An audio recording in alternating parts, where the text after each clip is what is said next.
In this CAC registration video, I will show you how to upgrade a business name to a company or a limited liability company that we also call LTD, either you are an accredited agent or not. So there are several reasons why you might want to upgrade your business from an ordinary business name to a limited company. Explaining those reasons is not the goal of this video. Here, many of my subscribers requested that I should show them how to properly upgrade a CAC business name to a company, and that is what I want to show you in the next few minutes. Like I used to say, my videos are not the kind of videos you want to skip through, especially for this kind of purpose. If you skip, you will miss some things here, and many times it will cost you money and a lot of stress. So I'll make sure that the video is as short and straightforward as possible. But trust me, everything I will say or show you in this video are very essential, so you don't want to skip any part of it. Before I take you to my computer and show you how to upgrade your business name to a company, do know that I have a dedicated masterclass for you if you want to make between 10,000 Naira to about 120,000 Naira every day during CAC registration for businesses like a pro. I have a full happy class already, and depending on when you're seeing this video, I'm currently running a 50% discount. You can chat me up using the WhatsApp number in the video description if you want to join the class. No call, please. I want you to chat me. Also, if you want me to help you fix any of your CAC queries for a little fee, then you can also chat me using the same WhatsApp number. Finally, I have a full CAC playlist on this channel. I will leave the link in the video description. I want to believe that most of the things you will need about CAC registrations, you will find them in that playlist. So you should enjoy them now while it's still for free. So let's get back to business on how to upgrade a business name to a company on the CAC portal, even if you are not an accredited agent or if you are. First, do know that the CAC company upgrade is not a post-registration process, so anybody can do it, not just the accredited agents alone. The first thing you want to be sure about when you want to upgrade a CAC business name to a company is to be certain that the business is already registered with the CAC and you have your CAC certificate, your business registration number, and your business name already. If you have not yet been fully registered, then this particular process is not for you. Instead, you want to do a name substitution. And I've recorded a name substitution video, and I will also link it in the video description. Again, when you are doing an upgrade, it is for a business that has already been registered with the CAC and you have your CAC certificate downloaded. The first stage of this registration process is for you to apply for a reservation code, and to do that, we have to go through a special type of name reservation on the CAC portal. So follow me to my computer and let's begin the process. All right, so the first thing you want to do here is to log into your account, of course, the account that you want to use to upgrade your business name to a company, and then you want to come to name reservation because that is the first step of this upgrade process, is for us to reserve the name that we want to use for this, our company that we are upgrading to. Most times it's going to be the name of the business that is already registered, but this time around you're going to be adding a limited to it because that is what we want to do. So I'm going to click on the green new name reservation here, and then I will scroll down here, and here I'm going to of course choose company because we are upgrading from a business name to a company. And then for the specific type, I'm going to go with private company limited by shares. Okay, so here is where you want to put in the name. That means the new name that you want to use for your company, like I already explained. So all you need to do is just to put in the name of the company here, but of course you want to add limited to it now because it has to be like that. Okay, so once you do that, you want to come to save and continue. And here we are asked for the reason for availability search. And for me, I think this is like the most important aspect of this upgrade process, because once you click on it, you don't want to go with change of name, you don't want to go with group holding, you don't want to go with substitution, you don't want to go with new incorporation and registration. What we want to do here is that we are trying to register this business name now as a limited company. So you're going to choose registration of business name as limited. Okay, that's what you want to go for.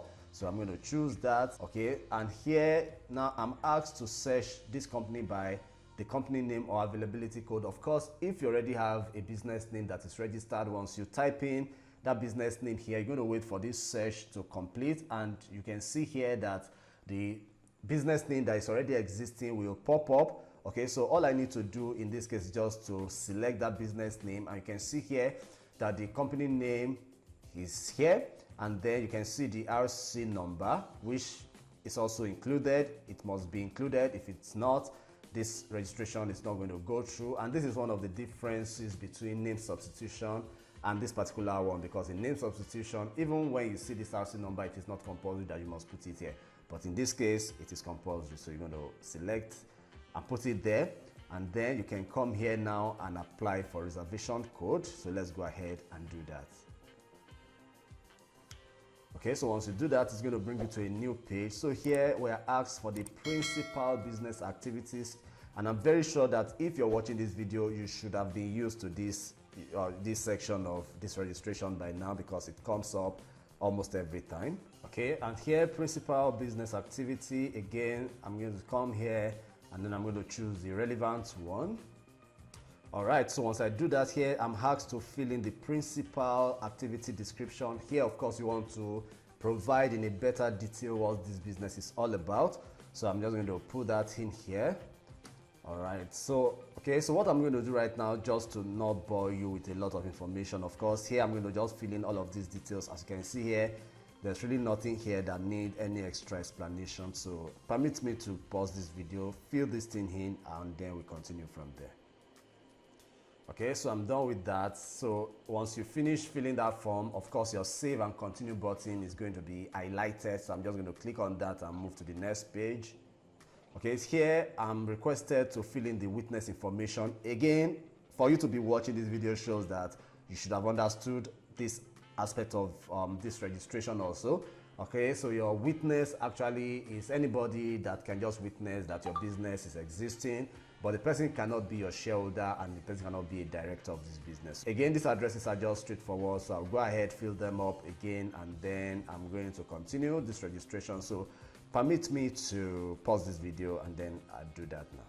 Okay, so once I fill in all my details correctly for my witness, I'm going to come in here and I will add witness, and then I want to come down here and then I'm going to avoid this, forget about this, add article. You want to come to adopt default articles. Okay, once you click on that, you scroll down, make sure you don't touch anything here, just scroll to the bottom of the page and then just click save and continue. All right, so at this point you'll be required to add object to your business. That is what your business is all about, and like I used to say, you want it to be concise, straightforward, and you must make sure that it's in a business term. So CAC wants to make sure that the description of your business has to be a business. Okay, so take note of that and make sure you don't use wrong words or words unnecessarily so that you don't get queried. Okay, so once again, I'm going to add in my object here. Okay, you can add more than one, but like I used to advise, the less the better.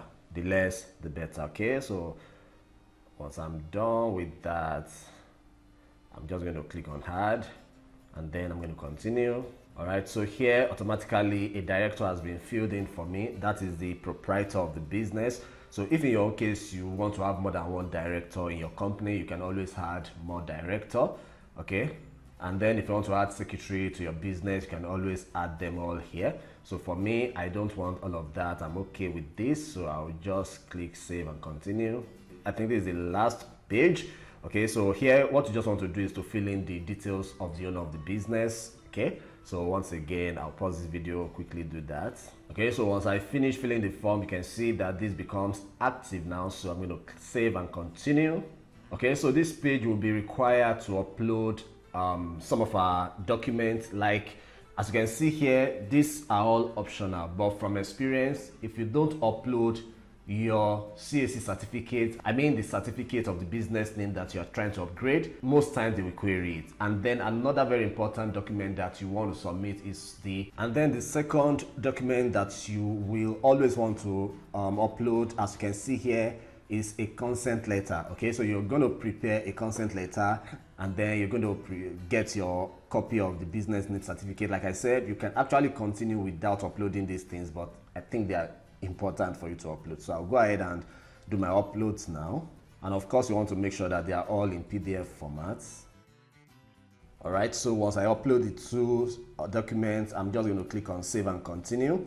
Okay, so here is the preview of everything that I've done. So I'll just check very well to be sure that I haven't made any mistake, and then once I think I'm good to go, then I will go ahead and apply to pay for this consent reservation. Okay, so I'll click on save and continue. Okay, so as you can see here, I'm paying 5,000 naira for consent, so I'll just go ahead, I'll go to remitter. Okay, I'll just pause this video and then I'll complete the payment.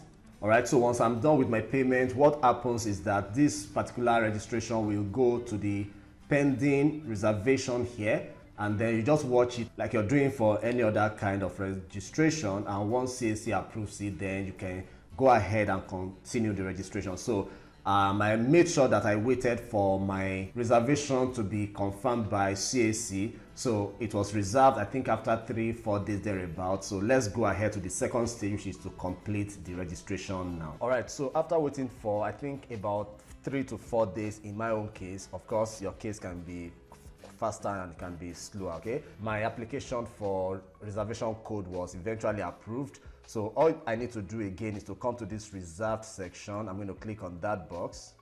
Okay, and as you can see here, this is actually the registration that I'm trying to upgrade, and it has been approved. So just like you're doing other types of application processes, you're going to see your start registration here, even though it's more or less like continuing your registration, because application for reservation code is actually the beginning of the application. So I'll just come in here and I'll click start registration. Okay, so this is exactly what I'm talking about. So if you're already used to doing your company registration on CAC, you will know that this is actually not supposed to be the very first step of your application. So we have already begun the first step of the application while we were applying for our reservation code. Okay, so we have already begun that registration. So here, all I need to do is just to close this, and then I'll come in here and then I will just fill in this form just like I'm doing for any other random company registration. But I think I should also just explain this, because some of you still get this side of filling this form confusing. Okay, so here, if they ask for the type of company, like we said, we have two broad categories of companies for in CAC registration. If you look at it here, you see that here we have entity with shares below 5 million. That's a broad category, while every other one here is another category. Okay, so what you want to do here is that you want to look through this list. If your business is categorized under this list, then you have to choose it compulsorily, and then you pay the minimum share capital. But for most businesses around, small businesses, I think your entity will actually be below 5 million share capital. So you're just going to choose that. You can see here that the minimum share capital is 100,000. So for the total share capital, you just come in here and impute the total share capital of your company. So in this case, I will just put 500,000. Okay, so you can see here, once you put in the figure, it's going to come in here in the in Word. Okay, so you don't want to scroll down, breakdown of total company issued share capital. Again here, you're going to click the drop down arrow, and then you're going to choose equity. Make sure it's equity you're choosing, or ordinary. Okay, so here again, you're going to put in the 500,000 that you're using as your total share capital. As you can see, 500,000 again, divided into number of units. Again, you want to put in the 500. Don't try to divide anything. Okay, so you can see here the nominal value is 1, and here again we have our 500,000. So once you fill that in, you're going to click on the add share detail, and then the share detail is going to be added here just as you're seeing. And then the next thing you want to do is that you want to add the shareholder. So here, all I need to do is just to click on the add individual shareholder. Okay, and then I'll just go ahead and fill this form. Let me see if there's anything that I need to explain here. I think everything here is actually very straightforward. The only thing you want to be sure again, or doubly sure again, is that when you are describing your address specifically, you want to make sure you do it neatly, like I used to say. Here you want to make sure it's just the house number or the house name, and here you want to make sure it's just the street. And when you're imputing your street here, do your best to make sure that you don't add your city or your state in the street name, because you have already added the city and the state here. So if you add it again, when your certificate is coming out, it's going to be coming out with double addresses, okay? And you don't want that. So all you want to put here is just the street name, and then you continue. So let me pause this video, fill in these details, and then we'll continue from there. So at this point, I've included all my details. So here, what I'm going to do is that I want to use the same address for both residential and office. I just love to use the same address. It's easier and it's more convenient for me. So if you want to also do that, all you need to do is just to toggle on this particular use service address as residential address. But if you don't want yours to be like that, you can switch it off and then come in to manually fill in your residential address here. But I love to use the same in many of my applications. So here for means of identification, I'm going to use my national ID card. And then here you want to fill in your identity number. Okay, so once you do that, another very important aspect of this form is the share allotment. So here you want to come to type of share. Again, you want to choose equity or ordinary. And for the number of shares allotted now, this particular registration is just a single shareholder. Okay, so the business owner is also the single shareholder. So in this case, I'm going to fill in the whole 500,000 naira here. But let's assume that I have two shareholders for this particular registration. Then I will have to divide the 500,000 naira into the percentage share. So I would have asked my client to tell me, or I would have, if I'm the owner of the business, I would have asked myself, what is the percentage that I want to share this particular capital on? So for example, if it is 50-50, that means the two shareholders are going to be sharing it 250,000 each. If it is 80-20, if it is 60-40, you just do your simple calculation and then you make sure that you fix it in as appropriate. So this is a single shareholder. I'm going to be leaving the whole 500,000. And then once I'm okay with these details, I'm just going to come in here and add shareholder. And once I'm satisfied with my information, I will come here and I'll click save and continue. Okay, so here it's asking me to add person with significant control of this business. Usually automatically the owner of the business would have been added, but as you can see here, CAC is saying one or more persons who hold up to at least 5% share will automatically be added in the list of persons with significant control. So for example, if you have 5 shareholders and all of them are having at least 5% of the share capital that we just divided a while ago, then all of them will be added here as persons with significant control.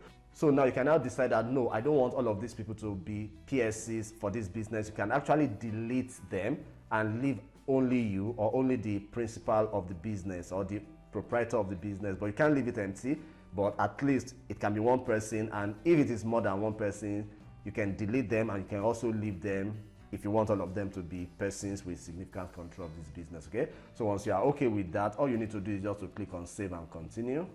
Okay, so here they said please complete this section if this application is delivered by an applicant or an accredited agent. So if you're an accredited agent, you can fill your name here, but I don't usually fill my own details. I just fill in the details of the owner of the business. So I'll just go ahead and do that right now. Let me pause this video. Okay, so once I fill in my information, again, I'm just going to come here, I'm going to save and I'll continue. All right, so here I'm required to upload my documents here. As you can see here is means of identification. So for example, this business is just a sole proprietor, only a single shareholder and all of that. So in that case, I'll just come in here in PDF form. I will be uploading the means of identification of this person. But for example, if you have 2 directors for this business, you will also have to upload the ID card of the 2 directors. But as you can see here, we only have 1 space for the upload of means of identification. So in that case, what you're going to do is that you're going to include the ID card of the 2 directors on the same page, or maybe on page 1 or on page 2 of the same document, okay? And then you're going to upload, and then you can see here signature and all of these. I think they're all straightforward. Just read them. The only thing you need to know here is that all of these that is saying is required, yes, yes, yes, they are compulsory, while all of these other ones are optional. And if you have maybe a proficiency certificate that you want to also add, you can come into the others here and add it. So again, I will pause this video, upload all of these documents, and then we'll continue from there.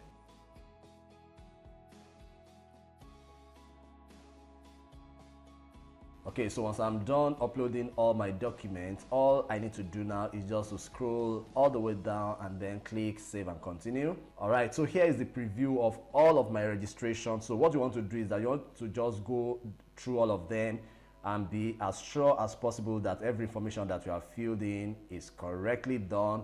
And once you are okay with all of this information well presented, you You want to scroll all the way down, and then you want to go to proceed to payment. So I'll go ahead and do that now. Okay, so you can see here we are paying a registration of private company with share capital of 1 million naira or less, which is 10,000 naira. So I'll click on remitter right now, and then I'll just go ahead and make my payment. I'm sure you guys already know about all of this, so let me pause this video and get that done right now. Okay, so my payment has been done. Like I used to say, I love to always download my receipt just in case I encounter any problem later. So I'll just download this receipt here. Again, the next payment I need to pay now is the stamp duty. Of course, we are doing a company registration at this point. So again, I'll click on pay stamp duty. Usually, when it comes to paying for stamp duty, there's always tendencies that you could have little technical issues. I don't know why. Maybe because stamp duty is another body entirely from CAC. But if you have any issue like that, I already created a video that help you fix issues with stamp duty. So I'll link the video in the video description. You can always check it up just in case you encounter any problem while paying for your stamp duty. So once again, you can see here, because I am actually doing a registration that is less than a million naira, you can see I'm paying about 4,000 naira. If yours is up to a million naira or plus, you will be paying, I think, around 8,500 or thereabouts. So again, I'll pause this video, go ahead and make this payment, and then we'll complete this registration process. So let me do that right now. Okay, so you can see here that our payment is successful now. So I will just come here, and then I'll come back to the dashboard here. Okay, normally I expect that my registration should have been in the pending approval, but it's not yet there. So I'll come back to not submitted here. Let's see what's happening. Okay, so you can see here that this is what I was talking about. Stamp duty is still having a little bit of issue. So all I need to do is just to click on this stamp duty stroke check status. Okay, so it's asking me to validate. Okay, so I'll just come here. Now there are two ways you can do this validation. You can just type in the RRR code of the receipt of the payment you just made now here and click on validate, or you can actually come to check status here and then click on check status, which is what I'm going to do now. If it doesn't work, then I'll go and impute my RRR here again. But if you have not made your own payment at all, of course you want to come to make payment here. So let me just do that. If it doesn't work, then I'll type in my RRR. Now if you're asking me where to get your RRR code, it will always be on the receipt. But you can see that while I was doing this payment, I could not even download receipt for stamp duty. It happens like that these days. So what you can do in that instance is for you to go and check the receipt that is generated from your own bank where you made your payment. So you want to use a bank account that gives you notification for payment. The RRR code will always be there. So you can also use it from that point. So let me go ahead and do that right now and see if it's going to work. All right, so what I did actually was that I waited for a few minutes and I came back and I click on the pay stamp duty, and when I did that, it gave me a notification actually that my stamp duty has been paid automatically. It did that automatically. So I went back to my dashboard, and then let's see if it has moved. So you can see here now that it's actually moved to pending registration. Okay, so if I come back, so all I need to do here is just to wait for, I don't know, depending on how fast the CAC approval is, it's going to be reviewed, and once the review process is successful, I'm going to be registered, and then I can download my certificate as a company. So this is as simple as it is. When this particular registration is completely done, I think I will show you a very short video to show you that it has been registered. But for now, if you follow all the processes just as I've shown you in this video, you will be able to upgrade any business name that has already been registered into a company. So that is how it works. So this is how to upgrade your business name to a company on the CAC portal. I believe it's straightforward enough, but if you have any question or any confusion, let me hear about them in the comment section. I'll make sure I read all of your complaints and your questions, and I'll give you my best answers. Also, if you need me to fix any of your CAC queries for a little fee, then you can chat me up using the WhatsApp chat number in the video description. Like I said, please only chat, I don't want calls. Please like this video and then help me share it on your social media handles. That will be the way you want to support my channel, and I will appreciate it. And if you're a first-time visitor to this channel and you would love to see more smart digital solution videos like this one you're watching, then hit the subscribe button, turn on the alert bell so that YouTube can notify you when next I publish a new video. Thank you, and I'll see you in the next one.